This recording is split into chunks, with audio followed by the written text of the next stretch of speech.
You may be seated, and at this time, I'm blessed to welcome forward Peter Mutabazi.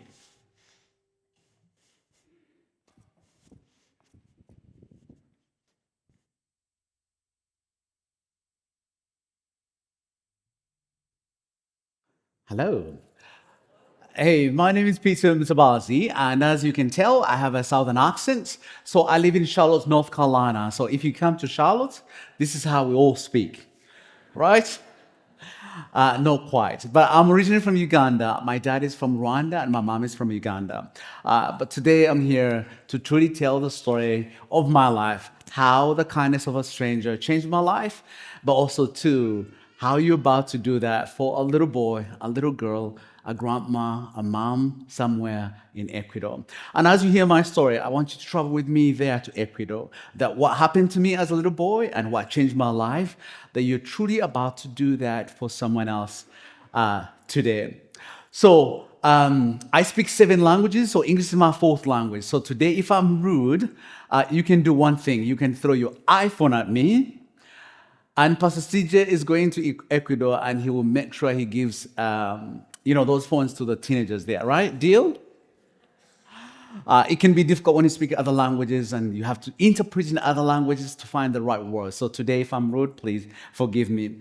But I came from Uganda. My first day, I traveled from Kampala to Los Angeles. When I arrived in Los Angeles, I had never seen life at a faster pace in my entire life. But the first thing that really shocked me was the family that invited me took me for dinner. And as we were eating, or they took me to eat, as we were eating, I noticed there were people passing by with boxes or buckets of food. So I asked, where is that food going? And they said that food is going to be thrown away because these were waiters taking the food that people had left. And as I was watching that, I don't know, I was a little bit angry, wondering, God, do you love us the same way that others can have so much food thrown away, but others can die for lack of beans and potatoes? And those moments I began to question God. Is that possible? Food can be thrown away. Here's why that was really difficult for me. I grew up in a home where I had one meal every other day. And the only food we could have was beans today and potatoes the next day, that we could not have both. And so for me to watch that thrown away, I knew in my village there are people who lost their lives for lack of beans and potatoes. And I could not imagine that food can be thrown away. And that was my pause asking God, do you love us the same way? But at the same time, as I was eating that food, I finished and I was cleaning the plates, and they said, would you like more? And I said, is that possible? And they gave me more food. And from now on, I knew I can have as much as food as I can living in the United States. But also knowing that kids somewhere that will go home hungry as we speak today. And now I began to be really convicted, like, wait a minute, I can have so much food, but the kids in Uganda would go home hungry, or kids in Ecuador. And now for me, Luke 12:48 really convicted me. To whom much is given, much is required.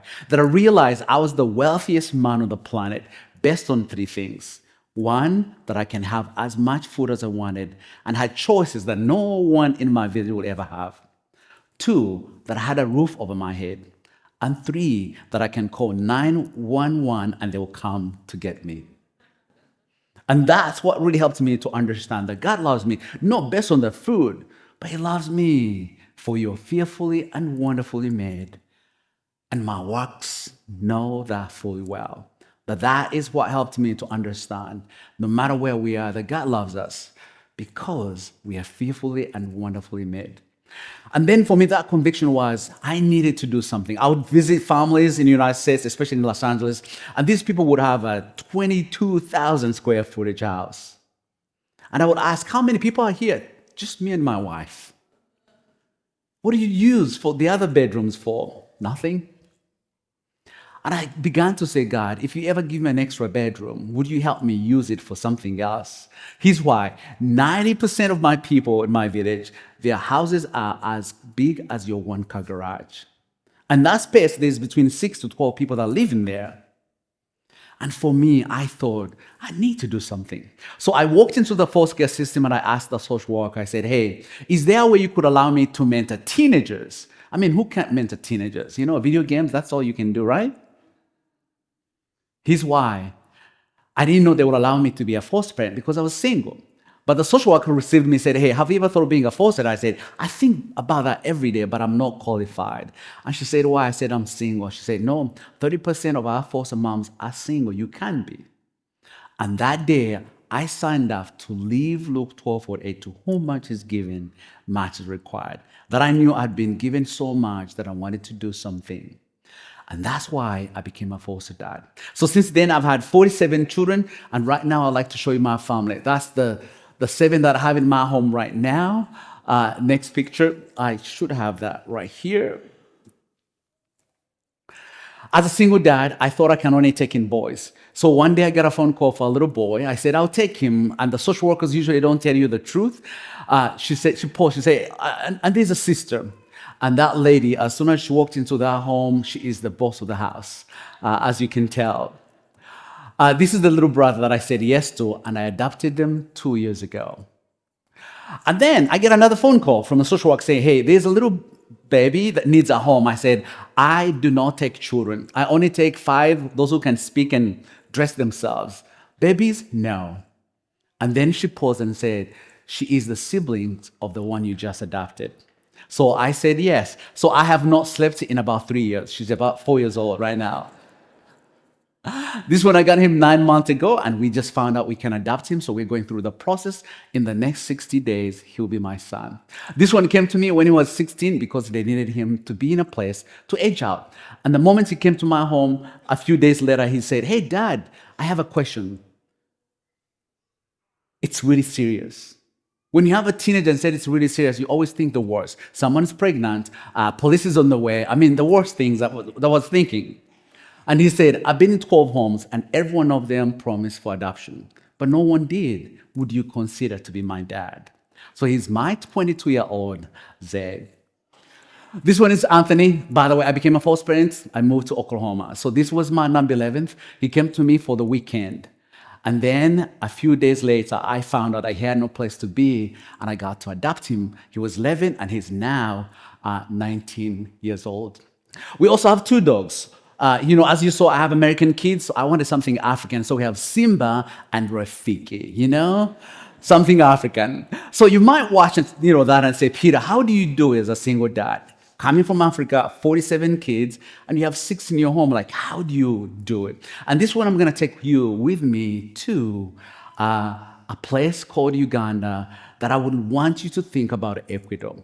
I grew up in a home where life was miserable in every shape, form you could imagine.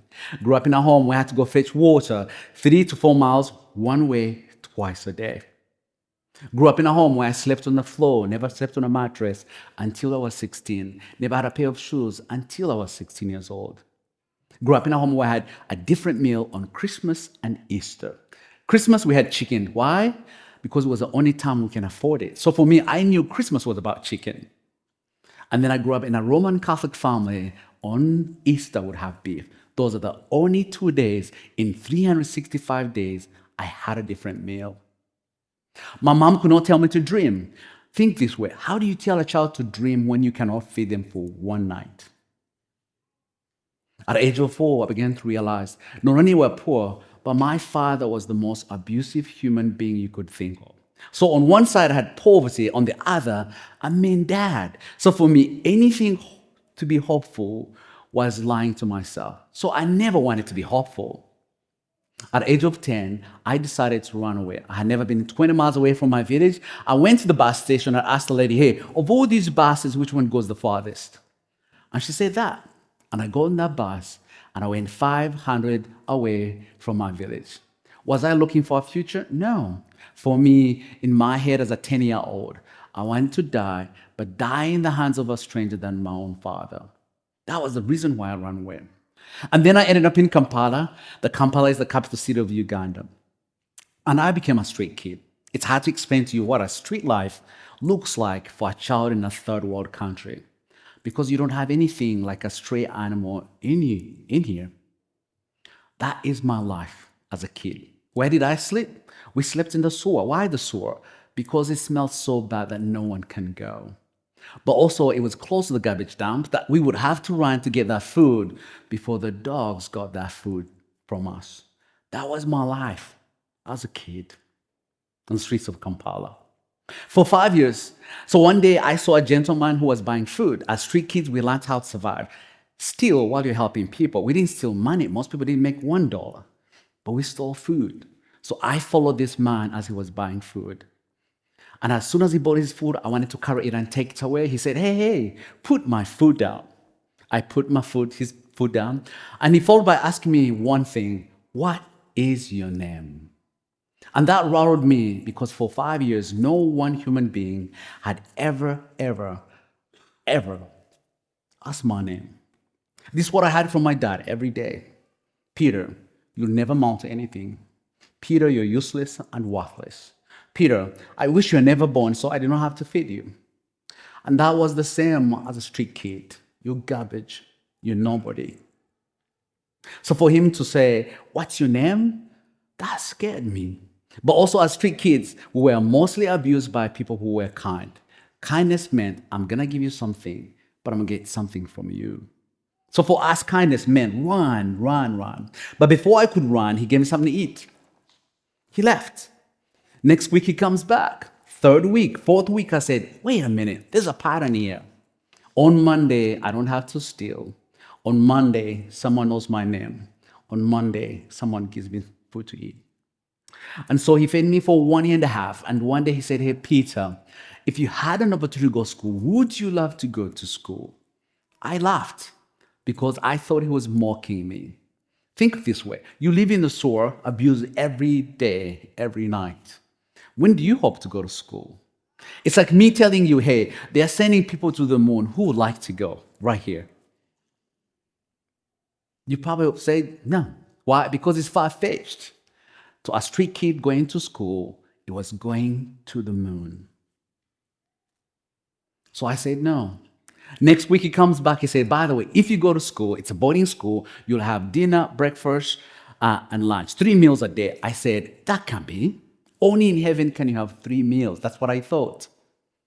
And I went to school not to be a teacher. I went to school not to be anything. I went to school because he said there's 3 meals. And that's what changed my life. That I was worthy to take to school. That he saw the best in me when I didn't know there was anything good on me, about me, in any way, shape, form. But this stranger, he saw the best in me and he took me to school. And as he was taking me to school, I said, why me? Why me? There's 3,000 kids on the streets of Kampala. Why would you take me? And he used these words that I still remember to this day. He said, I just want to be faithful. Today, your church, today, you've given us the pulpit to be here. Today, CJ and your team, thank you for being faithful to the least of these, for giving us an opportunity to tell our stories. Yes, they're in Ecuador, but they are no different than me. That someone saw the best in me and took me in. Because he was faithful. I went to high school. I went to university in Uganda. I went to university in England. And that's how I came to the United States, through the kindness of a stranger. I'm the oldest of 5. All my siblings have gone through school and university. Why? Because they said, if Peter can do it, we can do it as well. My family came to know the Lord as their Lord and Savior. Why? Because for them, they said, how can a stranger love our child as theirs? And that's how my mom became a believer. For me, it took me a while to be a believer because the Bible didn't make sense. The Bible says, forgive even those who wronged against you. I was like, okay, that man does not belong in that category. I was 19. I wanted to go back home, break his legs, and say, you know what? Now I forgive you. But I knew the Lord didn't do that to anyone in order to forgive them. My sponsor told me the story of Joseph. Joseph was sold by his brothers. And when they found him, the words he used, he said, for what you meant for evil, God used it for good to save a life. And that's how I became a believer. That yes, I have the most horrible childhood, but somehow I can use it to do good for others and those around me. I'm a foster dad, not because I'm a good dad, but this man told me what our father ought to be. I thought every man beats up his family, but he didn't. He was kind, he was polite, that he loved me despite of my challenges, that he was there for me. And that's why I'm a foster dad, to love others unconditionally, to love their moms and dads, sometimes who we see as villains, but they had a challenge along the way that I get to love on them just like that man did for me. And that's why, to me, Luke 12:48 really makes me the richest man on the planet. To whom much is given, much is required. And that's why I work for Vision, to tell the story of how a stranger can change someone's life and how they changed that for me. And I love the way the World Vision is doing it. They're doing it by giving dignity to the children. That man gave me two options. I can feed you once a week, or you can go to school. Which one would you choose? I never had one place to choose anything. My first pair of shoes at 16, a place to sleep at 16, 3 meals at 16. So in my life, I had nothing to choose from. But he gave me dignity by saying, which one would you like? And that's what All Vision is doing, giving the opportunity to kids who've never been able to choose, ever been able to pick up anything, that today, this week, you're going to give them an opportunity to choose their sponsor. Before, you'd go to the lobby and pick up who you wanted. But now, they've changed the way they do it. What if we could give dignity to a child in Ecuador for the first time, not to choose a pair of shoes they don't have, not to choose a meal? What if they can choose their own sponsor for the very first time? So could you watch this video with me to tell you how it's going to happen this week on Tuesday in Ecuador?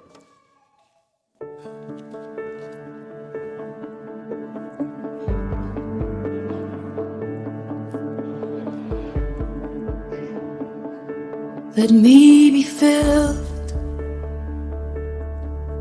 with kindness and compassion for the one for whom you love and gave your son for humanity. Increase my love, so help me to love with open arms like you do. A love that erases all the lies and sees the truth. Oh, that when they look in my eyes, they would see you. Even in just a smile, they would feel the Father's love.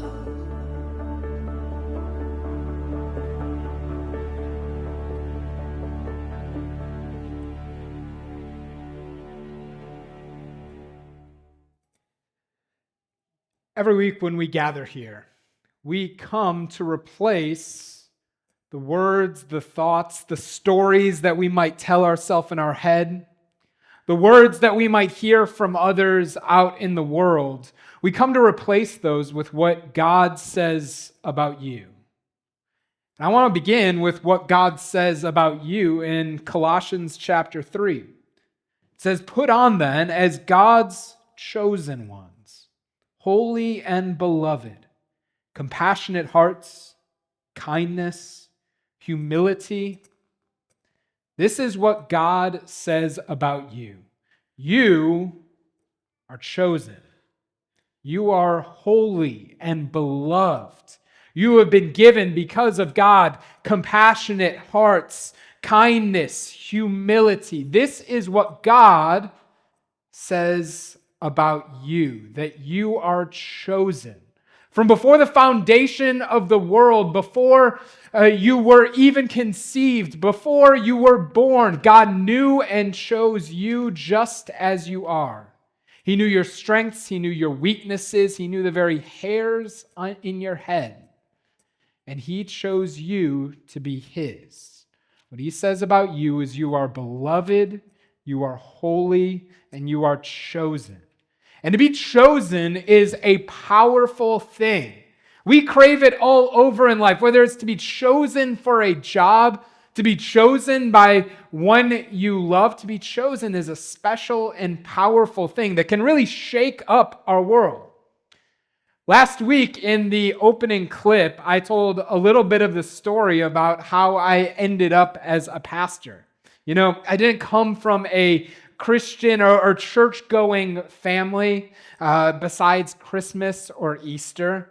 But as I came into confirmation, I came with my best friend invited me.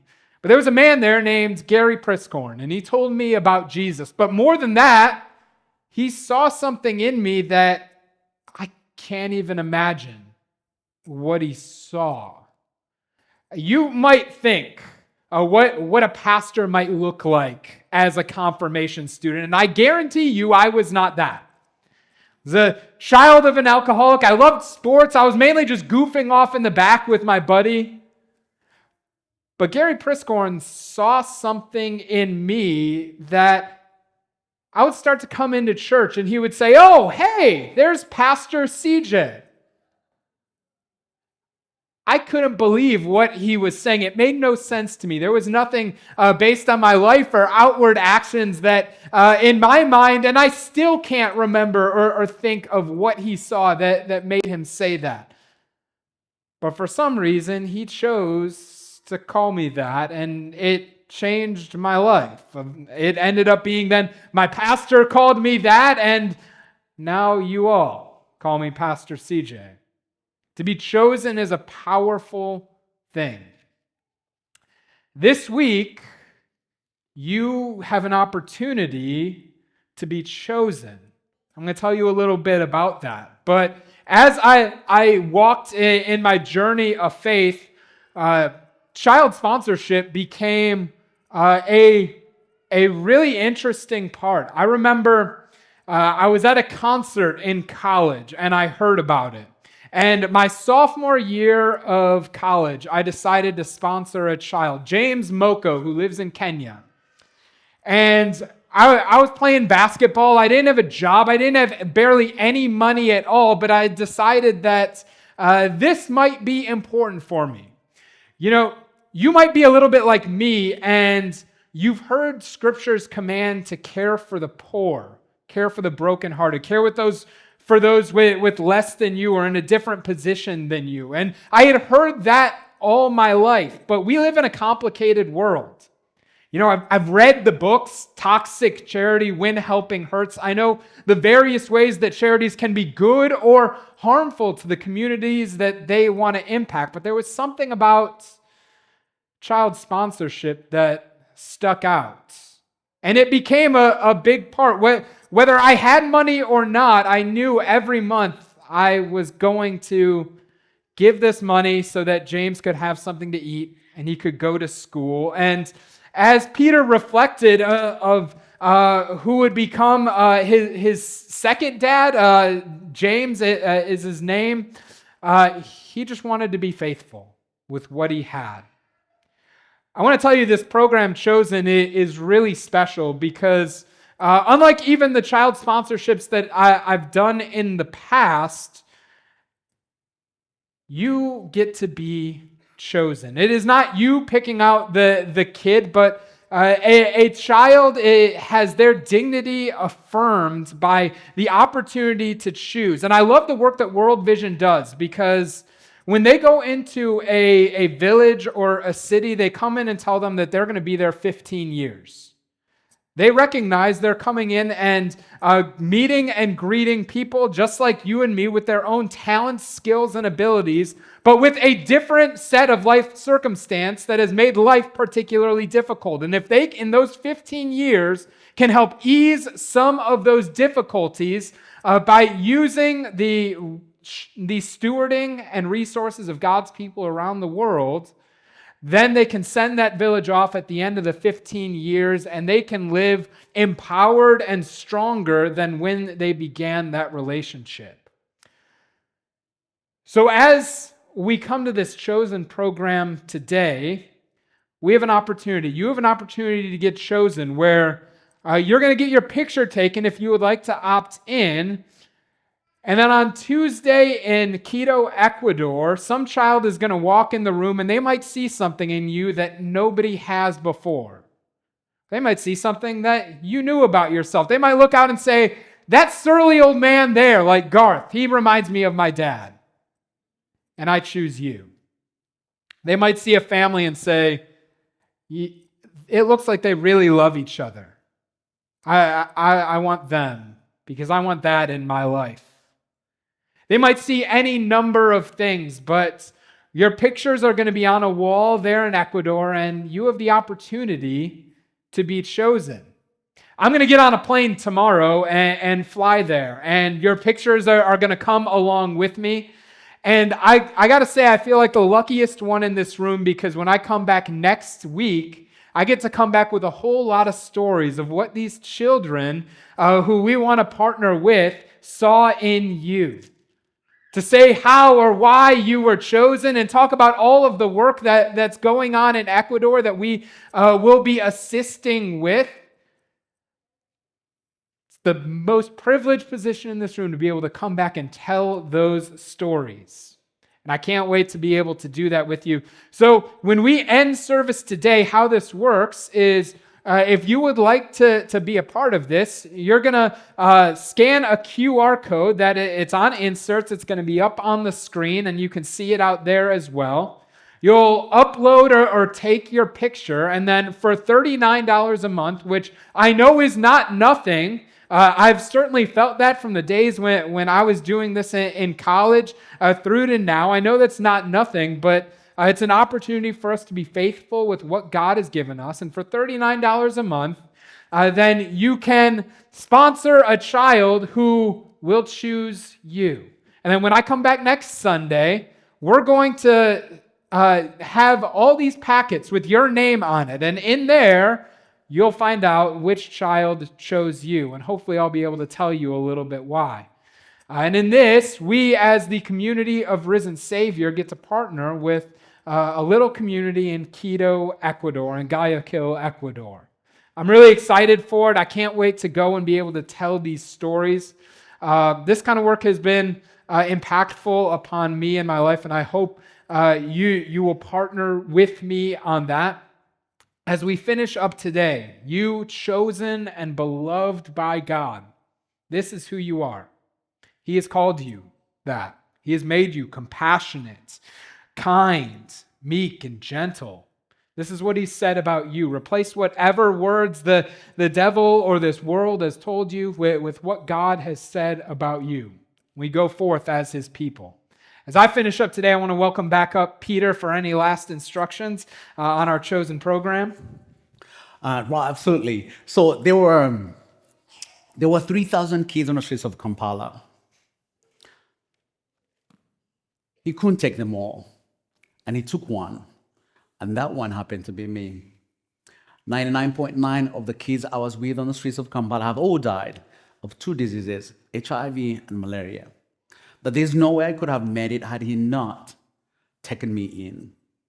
So are the kids in Ecuador. There's more than 1,000 kids in this village. And I love the way we are impacting this village. We go to one community, one place, that maybe you might be able to visit every year and see those kids and how they're growing. But we cannot invite all the kids. We can only invite by the many pictures we have. If we have 100 today, we will only invite 100 kids because we don't want everyone to come and say, I didn't have someone to choose from. We want to make sure that the same picture number we have are the same kids that we get to invite. That you get to give them an opportunity to give them a little glimpse of hope. You could have been in every country, everywhere, but you chose this small village in Ecuador to give them a little glimpse of hope. So when you came in, you received this. This is the time you can use your phone. So basically, use your camera, you scan this, and then it's going to give you a link. And in that link, you're going to feed in the information, your names, and then it's going to ask you how many kids you want to sponsor. I sponsor 14 kids with my family, so you can sponsor as many, and they will choose you at different times. And then at the end, it will give you the same QR code, so you have two options. You come to the lobby, we have cameras. So don't worry if you have gray hair, if you no makeup, the cameras will do the job, And then we'll send the picture to Ecuador tonight. If you don't have or you're at home, you can also upload the picture you already have on the phone. And then we need them by 8 p.m. tonight. Why? Because he's traveling to Ecuador and we want to send them the signal to Ecuador to say, this is how many kids we want, so they can invite those children. So by the time he arrives on Tuesday, on the party day, they are all there. And then the same way you saw them picking up their sponsor is the same way that you, next Sunday, you're going to come and your last name and the envelope will have it on, and you walk there and pick up your envelope and your name. The child will be in the envelope and they tell you why they chose you. So let's go make a difference. Again, by 8 p.m. tonight is when we'll take the pictures so he can have every one of them when he arrives. So on behalf of World Vision and the children in Ecuador, we want to say thank you for seeing the best in us. Thank you. Thank you, Peter. We've been blessed to spend some time with Peter and the World Vision team over the last couple days. What remarkable work they're doing that we have an opportunity to partner with. So as we go from here, let us greet each other in the joy of the Lord.